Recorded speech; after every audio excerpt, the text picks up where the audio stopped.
Bismillahirrahmanirrahim. Assalamualaikum warahmatullahi wabarakatuh. Kembali lagi bersama channel YouTube Ruang Investasi.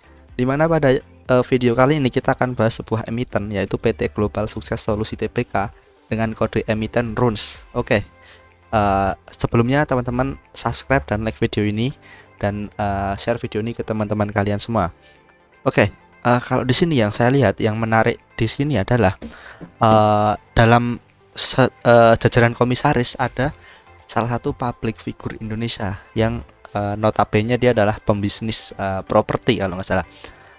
Pak, nanti aja ya teman-teman, kalau penasaran tonton video ini sampai selesai. Oke, menurut informasi yang didapat dia berada di sektor teknologi. Oke, di mana sektor teknologi ini baru dilirik ya, seperti kemungkinan dia bisa seperti UVCR, bisa saja yang arah berkali-kali ya.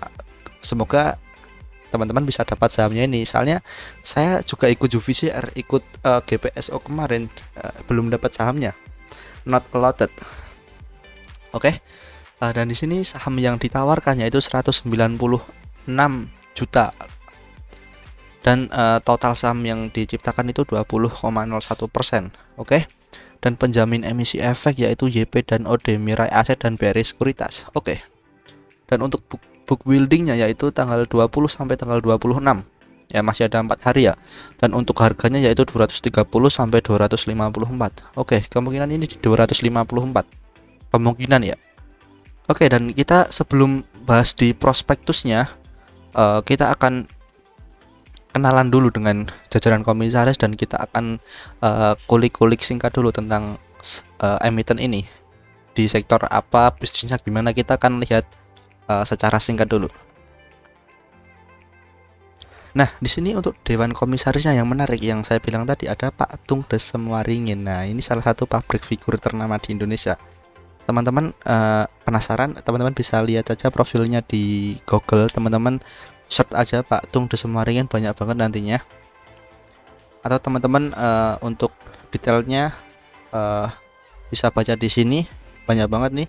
Lahir di Solo, bla bla bla bla bla bla. Teman-teman bisa baca sendiri untuk dewan komisarisnya dan yang lainnya juga, biar teman-teman yakin kalau emang ini adalah dewan-dewan yang bagus untuk mengatur atau menjadi pemandu di PT RUNS. Nah, teman-teman bisa baca sendiri di sini. Dan untuk direksinya banyak, di sini ada Pak Sony Rahmadi Purnomo, sekretarisnya ada Pak Nizar. Nah, teman-teman bisa baca ya. Linknya nanti saya sediakan di deskripsi. Untuk strukturnya seperti ini, teman-teman bisa capture dan teman-teman bisa lihat. Oke, dan untuk struktur kepemilikan ya, ini yang menarik nih. Ini nggak bisa dibesarin ya. Nah, di sini yang menarik perhatian saya, berarti di sini ada PT TLKM. Nah, PT TLKM ini salah satu penyetor dana di PT RUNS. Ya, jadi sekelas PT TLKM dia menyetor dana di PT RUNS ini, berarti dia memandang PT RUNS ini adalah PT yang bergerak di sektor teknologi dan dia memiliki prospek yang bagus. Kalau menurut saya seperti itu. Kan nggak mungkin sekelas PT Telkom di perusahaan yang sejenis, tapi perusahaan itu abal-abal gitulah, cara ini seperti itu. Ya berarti ini PT-nya dinilai PT TLKM ini PT-nya prospeknya bagus, seperti itu. Nah, di sini kita bisa lihat klien atau perusahaan yang sudah mempercayakan RUN System sebagai partner dalam menyediakan softwarenya dan membantu mengimplementasikan solusi, yaitu ada banyak PT. Teman-teman bisa baca di sini.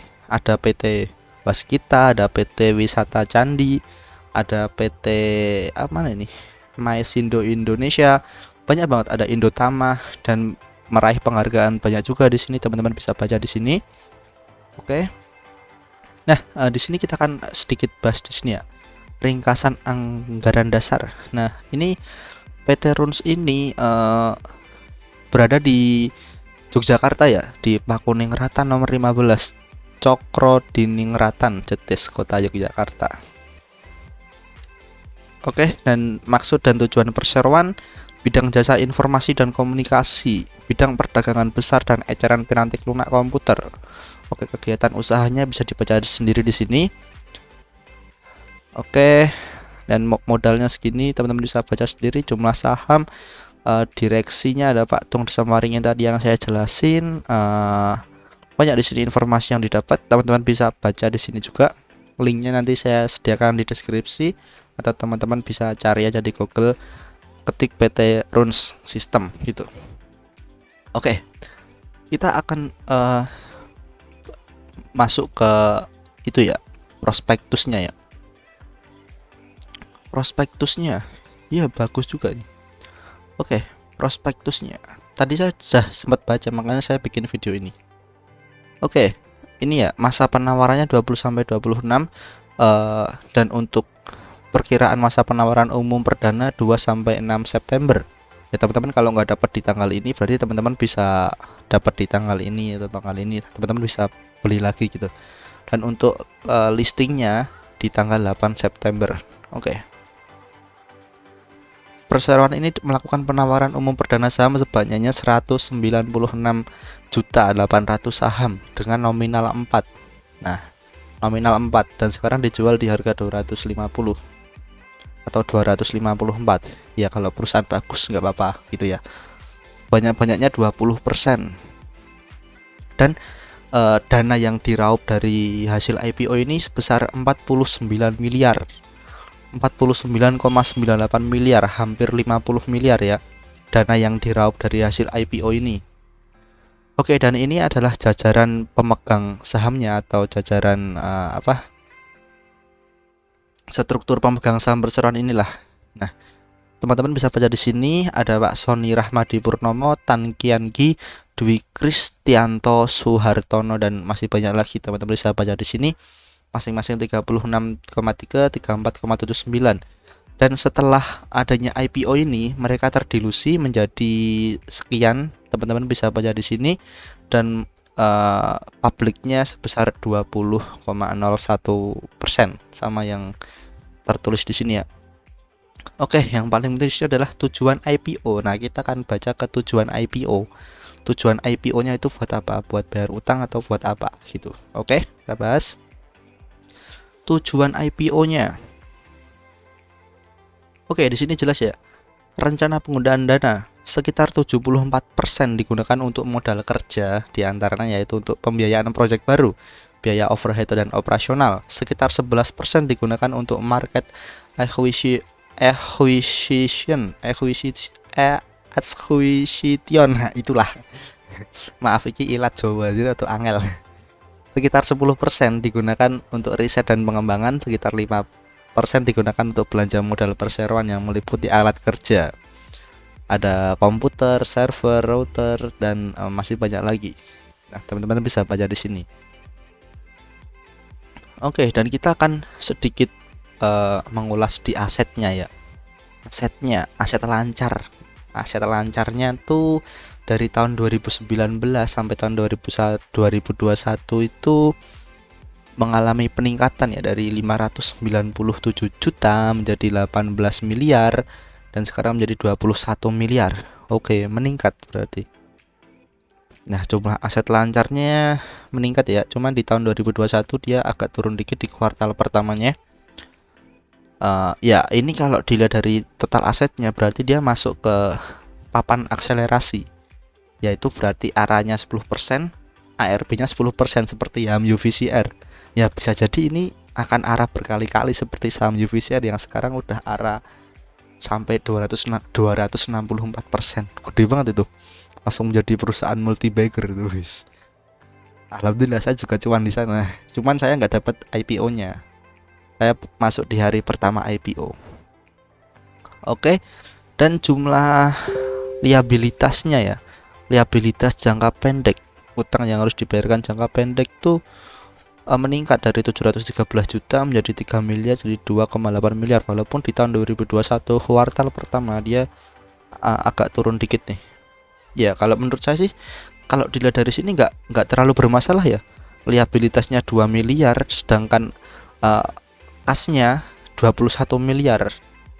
Ya nggak masalah juga. Maksudnya seburuk-buruknya nanti liabilitasnya utang liabilitas jangka pendek ini jatuh tempo dan harus membayar dengan uang kas, ini masih bisa gitu, masih menutupi, kecuali kalau liabilitasnya itu lebih gede daripada uang kasnya. Nah, itu berbahaya. Itu berbahaya banget. Nah, jadinya maka di sini kita bisa lihat kan, ini nggak ada tujuan IPO untuk membayar utang ya, karena kemungkinan utangnya ini kecil karena perbandingan utang sama jumlah kasnya itu lebih gede jumlah kasnya. Berarti no problem untuk masalah utang, nggak masalah. Cuman kita lihat di masalah laba ya. Tadi saya sempat baca kalau labanya tuh agak stagnan ya, minus malah. Nah, di sini nih laba. Oh, kita lihat ekuitasnya ya. Ekuitasnya bertumbuh bagus, berarti 5 miliar, 34 miliar, 32 miliar di kuartal pertama ya. Oke. Di mana? Laba. Nah, oke nih. Tahun 2019 labanya tuh 3 miliar. Tahun 2020 naik 15 miliar. Gede banget tuh. Hampir 5 kali lipat, 4 kali lipat lah, 4,5 kali lipat. Gede banget. Dan di tahun 2021 dia turun jauh banget. Dari 15 miliar jadi 170 juta, nggak nyampe 1 miliar. Ya, ini nggak tahu ya kenapa ya. Mungkin ya karena pandemi COVID-19 atau adanya apa, kita juga kurang tahu. Yang jelas laba bruto di tahun 2021 itu dia turun jauh banget. Dan laba bersihnya pun dia minus 2 miliar. Dari 2 miliar naik jadi 7 miliar jadi minus. Ya kemungkinan ya ini mungkin terdampak pandemi Covid juga atau ya. Cuman nggak tahu. Cuman di tahun 2020 harusnya pandemi di tahun 2020 kan ya. Dia bisa naik tinggi banget, cuman di tahun 2021 kenapa dia bisa turun gitu ya. Yang jadi yang perlu digarisbawahi di sini ya di labanya. Nah, kemungkinan tujuan IPO-nya dia untuk menggunakan dananya membeli alat-alat seperti ini yang untuk menunjang kerjaannya, ya kemungkinan untuk menunjang kinerja mereka di tahun-tahun berikutnya atau di kuartal-kuartal tahun ini gitu. Dia kan membeli komputer, membeli software, membeli alat and expansion untuk pengembangan, ya kemungkinan untuk memperbagus lagi atau memperkuat lagi kinerja mereka di tahun-tahun kedepannya. Cuman kalau saya bilang tadi dari utang dia tidak bermasalah, ya bermasalah cuma di laba bruto. Oke ya. Ya, ini bisa menjadi pertimbangan buat teman-teman semua untuk masuk di saham ini. Cuman yang saya garis bawahi di saham ini ada Pak Komisarisnya itu ya Pak Tung Desem Waringin. Ya, itu kayaknya menjadi tolak ukur untuk kita bisa masuk di sini. Ya kalau saya pribadi saya ingin masuk juga, saya memesan di sini gitu. Ya karena ada Pak Tung Desem Waringin kan juga, kalau menurut saya logika saya gak mungkin Pak Tung Desem Waringin itu masuk di sebuah atau bekerja sama di sebuah emiten, di sebuah perusahaan yang kurang bagus ya, demi menjaga reputasinya juga. Nah seperti itu kalau menurut saya ya. Ya kalau maksudnya ada PT TLKM juga menyetor dananya di sini, ya berarti ya dinilai perusahaan ini nantinya prospeknya akan bagus gitu. Dan kita lihat di sini, saya akan lihatkan utang-utangnya ya. Kalau utangnya sih saya tadi baca nggak terlalu bermasalah ya. Sini akan kita baca sedikit tentang modal bisnisnya ya. Nah modal bisnisnya di sini ada software, ada platform, ada sistem, ada ini kayaknya mesin kasir atau apa nih. Nah pada dasarnya model bisnis produk kurun memiliki 3 jenis modal, yaitu lisensi, transaction fee, dan juga subscription. Nah teman-teman bisa baca di sini ya. Nah ada micro small enterprise, jadi dari perusahaan-perusahaan kecil sampai perusahaan besar dia sudah menaunginya semua. Oke. Nah dan ini untuk pelanggannya tadi sama yang seperti saya tampilkan di sini. Nah ini sama saja ya. Nah, ini ya sama, berada di sini ada PT Perhutani, PT Inka Multisolusi, PT Surabaya Industrial Estate Rungkut, dan masih banyak lagi. Nah teman-teman bisa baca sendiri di sini. Oke, lanjutnya kita akan bahas di mana ya? Tadi itu di 151 kalau. Bentar ya.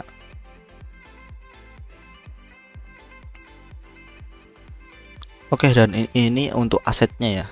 Ini kan sampai tahun 2020, kalau yang ini sampai tahun 2021. Ya, berarti udah skip ya, udah dibaca tadi. Oke, jumlah asetnya ya masih meningkat ini. Sama kayak di sini tadi. Oke, skip di 173 mana ya? Oke, sini 173. Nah, ini kas dan setara kasnya tahun 2020 18 miliar, kalau di tahun 2021 yaitu 21 miliar ya tadi ya. Udah kita baca 174. Nah, ini piutang ya. Jadi piutang tuh dia memberikan utang ke sebuah perusahaan tapi belum dibayar. Nah, itu namanya piutang. Kita memberikan utang gitu. Oke, piutang di sini banyak banget. Ada PT Magnesium Gosari Internasional, ada 1 miliar, ada PT Indotama belum dibayar ya. Ini bisa menjadi aset yang belum terrealisasikan ya. Banyak banget. Oke. Untuk piutangnya banyak yang kurang dari 1 tahun ya. Oke, dan untuk utangnya mana ya? Untuk utang, piutang non usaha, untuk utangnya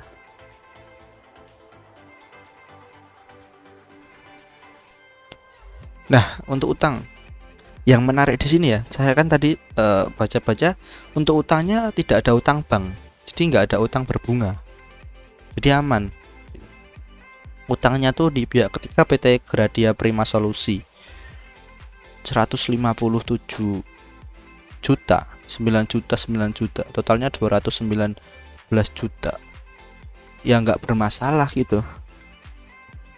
Utangnya 219 juta di tahun 2020, di tahun 2020 uang kasnya 18 miliar.